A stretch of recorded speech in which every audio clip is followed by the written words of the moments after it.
2026 is the most stacked year in sim racing that we've ever had. AC Evo is teasing heavily its free roam. iRacing is flexing all of the latest cars in real world motorsport. ASETEK still is one of the most popular racing games ever, and AC Rally is bringing real rally physics, and yet the game most people actually race on every week is still Gran Turismo 7.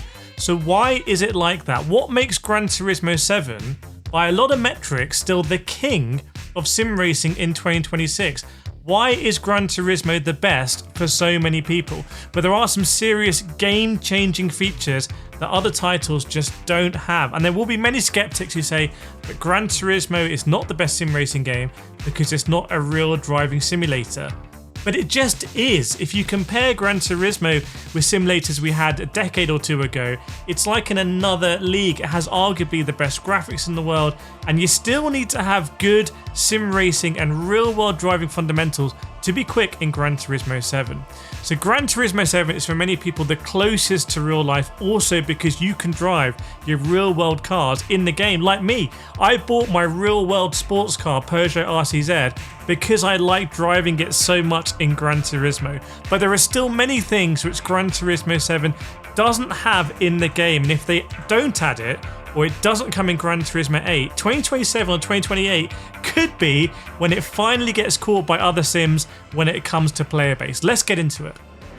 So one of the main reasons why Gran Turismo 7 is so popular is because it actually is a successful live service game with free updates. Yes, they have just recently launched their first paid DLC in the Power Pack, but it's by no means essential, and they launched it literally on the same day as the completely free Spec 3, which came with Yas Marina Circuit, Circuit Gilles Villeneuve, really requested cars like the Ferrari 296 GT3 as well. So Gran Turismo 7 has just been adding free cars after free cars after free cars, and a decent amount of tracks as well, although it has slowed in recent months.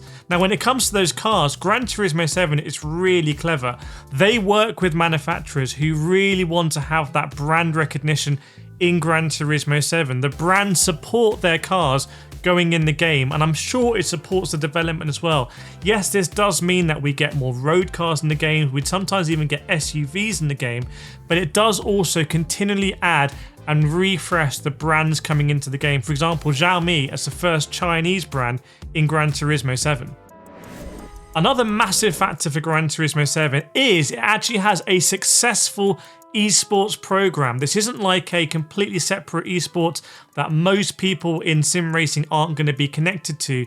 Gran Turismo 7 purportedly has a system where you could enter the Gran Turismo World Series and you could potentially go to a live event. Now in reality it's not like that, because it's all controlled by the top players and controlled by the players who already have the big ranking points. But on paper you could actually start on a controller and you could go to the World Series live event by just entering at home in the evenings, which is absolutely crazy. It's not like a pay-to-play system.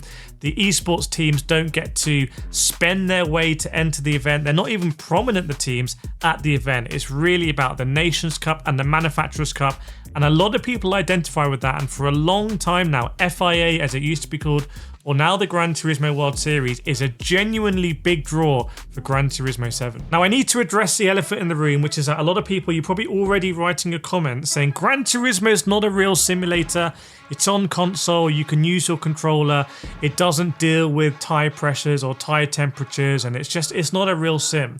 It has too many assists, for example. You can drive using stability assist, or you can drive using auto brake and auto acceleration, all these kinds of things. And I agree with you. I think Gran Turismo 7 is very accessible. There are lots of accessible features, but let's not forget, not everyone is into sim racing to try and have a one-to-one recreation with reality. Some people just want to have fun, and that's absolutely fine. And a lot of people will go into Gran Turismo thinking they're going to have fun, and they will just get addicted to sim racing, and they'll be buying, you know, expensive wheelbases and wheels like you see on the table here, and they will become the hardcore sim racer of the future. I do want to say one thing though, specifically to you, the cynical Gran Turismo 7 is not a real simulator crowd. Gran Turismo 7 has done arguably the most for virtual reality sim racing compared to any sim out there. It is completely plug and play. You plug in your PSVR 2 headset, the whole game is available in VR. The most cars you can drive in any sim racing game in VR, but if you're not using a ton of modding. It has done so much to get people into virtual reality sim racing, which hardcore purists will say is proper sim racing. The same hardcore purists who will say Gran Turismo 7 is not a real sim because it's too accessible may also say anyone racing on a monitor is not really sim racing because you need to be racing in a virtual reality headset. So how do you square that circle? I think the easiest thing to say is that Gran Turismo 7 has done a great job in really promoting virtual reality. However, I'm not going to let them off the hook. They should go further. They should update the HUD. They should give us one button we can press to remove the HUD, one button to bring it back, and they should give us a more detailed HUD option where we can see what drivers are pitted in our race. We can get more information about the weather, more information about how the race is progressing, particularly for endurance races. There's another threat to Gran Turismo 7 as well, but it might not be as big as people think. So Gran Turismo 7 is going to come under attack from two fronts. Firstly, you're going to have Forza Horizon 6. Let's not pretend it's not going to be a threat. It is going to be a threat. When you think of racing games, Forza Horizon 6 is going to be there on PlayStation. Forza Horizon 5, one of the biggest selling games on PlayStation 5. And there's going to be a lot of car manufacturers getting their serious cars into Forza Horizon 6. However, it's unlikely that Forza Horizon 6 is going to pursue too much of the sim elements. I would say it's completely unlikely that Forza Horizon 6 is going to have PSVR 2 support, for example. But that is going to be a threat, and we should recognize it. The other side is ASETEK Evo.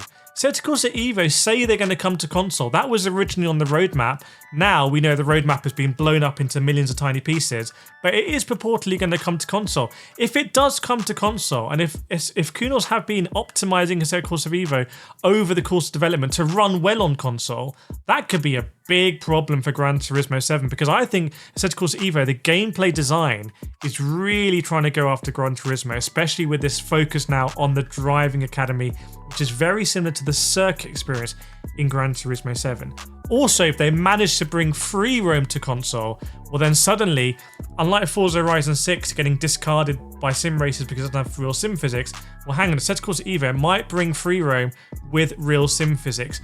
Also, the other console racing games that should be coming, Rennsport may be improving on console, and Rennsport has more modern cars generally than Gran Turismo 7, although Gran Turismo 7 has headed that off by adding cars like the Porsche 911 GT3 992 and also the Ferrari 296 GT3. But also Le Mans Ultimate. Le Mans Ultimate has been developing in a way that they want to bring that to console, and if they can bring that to console with all of the hypercars and all of the GT3s and all of the GTEs from the past as well, that could be a big threat to Gran Turismo 7. But they're all hypotheticals. They're all, maybe they'll be able to do it. And what history is showing is that ASETEK Evo can't really do it even on PC, let alone going into the domain of Polyphony Digital, which is on PlayStation 5. But let's see what happens there. So what does Gran Turismo 7 need to do in 2026 and 2027 to keep its title as the king of sim racing?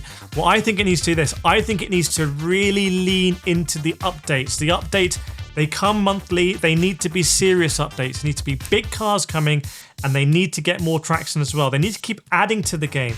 Maybe they can add some free roam elements kind of in the Nordschleife.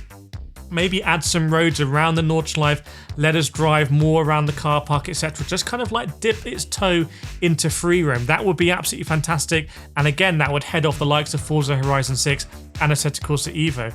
I also think they should make the GT World Series even bigger.